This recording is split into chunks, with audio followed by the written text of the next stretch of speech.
Gunfire cracked across the shipping yard, and Nyla dropped behind a stack of steel containers, her heart slamming against her ribs. 3 months ago, she didn't even own an umbrella. Now she was crouched in the dark with armed men closing in from both sides. A voice shouted something in Korean over the chaos. Feet pounded against wet concrete, closer than she wanted them to be. She pressed her back against cold metal and looked for Dong-chul, but the yard had turned into a maze of shadows and muzzle flashes, and for one long second she couldn't find him at all. Somewhere behind her, a man screamed. She didn't know whose side he was on. Her hands were shaking now, not from cold. She thought about the woman she used to be, the one who cried quietly in a doorway and let 2 people convince her she was worthless. That woman would have frozen right here. This one didn't. 3 months earlier, Nyla didn't know Dong-chul's name. She didn't know what a shipping yard ambush looked like, or that she'd ever be someone worth ambushing over. 3 months earlier, she was just trying to survive a much smaller kind of war before the fall. Nyla's life looked ordinary in the best way. She worked long hours at a marketing firm downtown, the kind of job that paid enough to get by and not much more. She split rent with Ethan, her boyfriend of 3 years. She had a set of house keys for Chloe's apartment, and Chloe had a set for hers. They called each other sisters. Nyla believed it. She'd started putting money into a joint savings account with Ethan 18 months earlier. A future fund, he called it. A down payment on something real. She never once asked to see the balance. She trusted him the way you trust gravity, without thinking about it at all. On a Tuesday in March, she left work early. A surprise, she told herself. Ethan's favorite takeout, a bottle of wine, an apartment key that still worked in his door. She let herself in quietly. The lights in the bedroom were off, but the sounds weren't. Nyla stood in the hallway for a long moment before she opened the door. Chloe didn't scream. She didn't reach for the sheets. She just looked at Nyla and laughed. "You weren't supposed to be here yet," she said, like Nyla had interrupted a meeting instead of a marriage-shaped promise. Ethan didn't apologize either. He sat up unbothered and reached for his phone on the nightstand like the woman standing in the doorway wasn't his problem anymore. "You want to talk about this now?" he said. "Fine, I never loved you, Nyla. I loved that you never asked questions." Chloe pulled a shirt over her shoulders. "You made it so easy," she said. "You always thought the best of people. It's kind of pathetic, honestly." Nyla's throat tightened. She wanted to say something back. Nothing came out. "Never be anything," Ethan added, almost bored. "Not without us." She turned and left before either of them could see her cry. She didn't know yet that this was the easy part. The savings account was empty by Friday. Nyla found out when her card was declined at the grocery store. The cashier waiting while she tried it twice more, her face going hot under the fluorescent lights. She called the bank. The account had been drained in 3 transfers, all authorized by Ethan, all technically legal because his name was on it too. 2 years of careful saving. Gone in an afternoon. Then came the calls from her landlord. Then the ones from HR. Chloe had been busy. A string of messages went out to Nyla's co-workers, her building manager, anyone who would listen. Nyla had been stealing from clients. Nyla couldn't be trusted. Nyla was unstable. None of it was true. All of it stuck. By the following week, Nyla had no job. By the week after that, she had no apartment. She stood on the sidewalk with 2 suitcases and nowhere to put them, watching people walk past her like she was furniture. That night, she found a shelter 3 blocks from the apartment she used to call home. She sat on a cot in a room full of strangers and stared at the ceiling until the sun came up. She didn't know it yet, but her life was about to turn in a direction no one could have predicted. Quick question before we go further. Have you ever had someone you trusted completely turn out to be the person who hurt you most? Type yes below. I want to know I'm not just talking to myself here. 3 days later, Nyla was still sleeping at the shelter. She had nowhere else to go and no money to get there even if she did. It was raining the night everything changed. She'd stepped outside for air, just to get away from the noise inside, when she heard footsteps. Fast ones. Then a second set, heavier, closing in. A man stumbled out of an alley across the street, one hand pressed to his side, blood soaking through his shirt. Behind him, 3 men in dark coats moved with the kind of purpose that only comes from intent to kill. Nyla's first instinct was to run. She didn't. She stepped into the light of a street lamp instead, right in the men's path, and screamed for help at the top of her lungs. It worked exactly as badly as it sounds, except it bought the injured man 4 seconds he didn't have before. 4 seconds was enough. He disappeared around the corner while the men hesitated, confused by the sudden witness, and Nyla took off running in the opposite direction before they could decide she was a problem too. She didn't stop until she was 3 blocks away, soaked through, heart slamming against her ribs. She never learned his name. She never expected to see him again. She was wrong about that. The next morning, 3 black SUVs pulled up outside the shelter. The woman running the front desk went pale. Nyla, sitting on a bench near the window, watched 4 men in tailored suits step out and scan the building like they were looking for something specific. One of them was the man from the alley. He wasn't bleeding anymore. He wasn't stumbling. He stood like a man who owned the ground beneath his shoes, and everyone around him moved like they agreed. He walked straight toward Nyla. "You saved my life last night," he said. No introduction, no small talk. "I didn't know who you were," Nyla said carefully. "I know," he said. "That's why I'm here." Name was Kang Dong-chul, 35 years old. And according to the man standing beside him, who introduced himself only as security, Dong-chul ran one of the most powerful organizations in the country, the kind of organization most people only heard about in rumors. His enemies believed he'd died in that alley. Nyla had unknowingly kept that from being true. "Owe you a debt," Dong-chul said. "I intend to repay it." Nyla almost laughed. "I don't need anything from you. You need everything right now," he said, not cruel. "Just accurate. That's exactly why I'm not asking." She said no twice before she said yes. It wasn't the money that changed her mind or the offer of a place to stay. It was one sentence, said quietly, almost like an afterthought. As he turned to leave, "You didn't ask me for anything in that alley," he said. "In my world, that's rare enough to matter." Nyla thought about Ethan's hand disappearing with her savings. She thought about Chloe's messages spreading through her old office like smoke. She thought about how tired she was of being someone people used and discarded. She had nothing left to protect by saying yes. So she said it. The estate Dong-chul brought her to didn't look like what she expected. No flash, no excess, just quiet stone walls, tall windows and staff who spoke softly and didn't ask questions. "Safe here," Dong-chul told her the first night. "But safety isn't the same as staying small. If you're going to live under my protection, you're going to learn to stand on your own inside it." Nyla didn't fully understand what he meant. She would soon enough. The training started the following week, and it was nothing like Nyla expected. A woman named Myra taught her self-defense in a converted gym on the estate's lower level, how to break a grip, how to fall without breaking a wrist, how to make herself hard to grab in the first place. Nyla's arms ached for a week. She kept coming back anyway. A retired negotiator named Jung-ho taught her how to read a room, how to hold silence until the other person filled it, and how to say no without raising her voice. Dong-chul himself taught her the business side. Late in the evenings, over documents spread across a long table.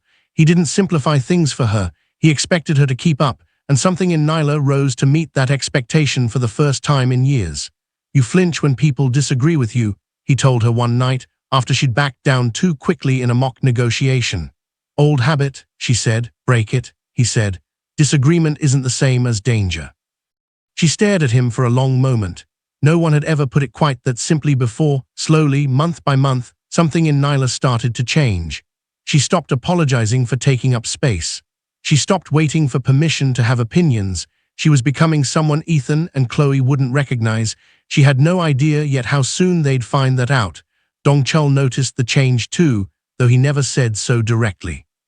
He noticed the way she started answering back during their lessons instead of just listening. The way she stopped standing near the door of every room like she expected to be told to leave. He noticed, and something in him, a man who had spent 15 years making sure no one got close enough to matter, started paying attention in a way he hadn't planned for. It didn't happen all at once. There was no dramatic moment, no single conversation that changed everything. It happened in small pieces. The night she stayed up with him going over shipping contracts and made him laugh, actually laugh, at something so small he couldn't later explain what it was. The morning she noticed the scar along his ribs, a souvenir from an ambush years before the one she'd witnessed, and didn't ask about it, just sat with him in silence until he decided to tell her anyway. "Most people either fear me or want something from me," he told her that morning. "You've never done either. Maybe I just haven't decided what I want yet," Nyla said. He looked at her a moment too long before answering. "Take your time." Neither of them called it what it was becoming. Not yet. While Nyla was rebuilding, Ethan and Chloe were finding out what it costs to build a life on someone else's ruins. The money Ethan had taken didn't last. It never does. Bad investments, a lifestyle he couldn't actually afford, and within a year he was borrowing from people he shouldn't have owed anything to. Chloe's reputation caught up with her too. The same instinct that made her spread lies about Nyla made people wonder eventually what she might say about them. Clients stopped calling. Friends stopped answering. They stayed together, for a while, out of habit more than love. Two people who'd burned the same bridge rarely make it far on the other side. By the time they needed a serious investor to save what was left of their business, they were desperate enough to take any meeting they could get. Neither of them asked who was funding the firm they were pitching to. They were about to find out. We're getting close to the part you've been waiting for, but before we go there, if this story has you hooked, drop a comment telling me what you think happens next. The conference room was on the 28th floor. Nyla straightened the hem of her blazer before the elevator doors opened. She could see them through the glass before they saw her. Ethan's pen stopped moving. Chloe's mouth opened, then closed. They didn't say her name. Their faces already had. "You," Ethan finally managed. "You work here?" "I run the division you're pitching to," Nyla said, calm, even, nothing like the woman who used to flinch at disagreement. Chloe's eyes moved to Dong-chul, then back to Nyla, doing the math slowly. "You two are, that's not relevant to this meeting," Dong-chul said, and the temperature in the room dropped several degrees. Ethan tried to recover, sliding a folder across the table like the last 3 years hadn't happened. "Nyla, look, whatever's going on between us, this is business. We just need—" "I know exactly what you need," Nyla said. "I read the file this morning." She let that sit for a second longer than necessary. "Behind on 2 loans. Your last 3 partnerships fell through. And you're here because no one else will take this meeting." Chloe's composure cracked first. "Nyla, please, we made mistakes. We were young, we were stupid. You were cruel," Nyla said. "There's a difference." The room stayed silent for a moment that felt much longer than it was. Ethan tried again, softer this time. "I know I don't deserve it, but we could really use the help, for old time's sake." Nyla studied him for a long moment, not with anger. Something closer to curiosity, like she was looking at a stranger. "The old times weren't good for me, Ethan," she said. "I just didn't know it yet." She closed the folder in front of her. "Answer is no, not because I want you to suffer. I don't need that anymore. The answer is no because you're not a good investment, and I don't make decisions based on guilt." Chloe's eyes filled, but Nyla didn't look away and she didn't soften. "I hope you figure your lives out," Nyla said, standing. "But you're going to have to do it without me." She walked out first. Dong-chul followed half a step behind, the way he always did. Neither of them looked back. The peace didn't last long. 3 weeks later, a man named Jae-hoon, head of a rival organization that had spent years waiting for an opening, decided Dong-chul's growing legitimate business was exactly that opening. The first attack came at a shipment warehouse. The second came closer to home, when a car followed Nyla's driver for 6 blocks before peeling off. Dong-chul wanted her moved somewhere hidden. Nyla refused. "You taught me to stand on my own inside your protection," she reminded him. "I'm not going to hide now." Instead, she went through months of financial records she'd learned to read under Jung-ho's training, cross-referencing shell companies until she found a name that didn't belong, a supplier feeding information straight to Jae-hoon's people. She brought the evidence to Dong-chul at midnight, spread across the same table where he'd once taught her negotiation. "You found this yourself," he said. "It wasn't a question. You said disagreement isn't the same as danger," Nyla said. "Turns out neither is fear if you use it right." 2 nights later, they drove to a shipping yard on the edge of the city. This was the night Nyla would remember for the rest of her life, the one where gunfire cracked through the dark, and she pressed herself behind a wall of steel containers, and for one long second, she couldn't find Dong-chul anywhere in the chaos. Jae-hoon had expected an ambush against Dong-chul alone. He hadn't expected Nyla's information to already be in the hands of 3 rival organizations who'd been waiting for a reason to move against him first. He hadn't expected to walk into a trap of his own making. Shouts cut through the dark on every side as the rival factions converged. Nyla stayed low, counting seconds, waiting for an opening. Then, through the noise, she heard his voice call her name. She moved toward it before she could think better of it. By the time it was over, Dong-chul's people held the yard, and Jae-hoon's small empire had collapsed as fast as it had risen. Nyla stood at the edge of it all, steady, unshaken, watching a man who once controlled fear itself get led away in silence. Dong-chul found her afterward, checking for a wound that wasn't there. "You could have stayed home," he said. "You didn't stay home for me either," Nyla said. "In that alley, you could have kept running." He didn't have an answer for that. He didn't need one before the ending. If you've made it this far, hit subscribe. There's a lot more where this came from, and you don't want to miss what's next. The city looked different from the rooftop garden of Dong-chul's estate. Quiet now that the danger had passed. Nyla stood at the railing, still turning over the last few months in her mind. The shelter, the training, the boardroom, the shipping yard. All the ways she'd stopped being the woman Ethan and Chloe left behind. Dong-chul joined her without saying anything at first. That had become its own kind of language between them. Spent 15 years making sure no one got close enough to use against me, he finally said. You made that harder than anyone I've ever met. That a complaint? Nyla asked. It's the opposite, he said. You didn't want anything from me. Then somewhere along the way I started wanting you to want something anyway. Nyla turned to face him fully. What do you want, Dong-chul? You, he said simply. Not the version of you that needed saving. This one. The one who found the traitor in my own company. The one who told two people who tried to destroy her that she didn't need their guilt to feel whole. Nyla felt something settle in her chest, something she hadn't let herself feel in years. Not the same person you found in that shelter, she said.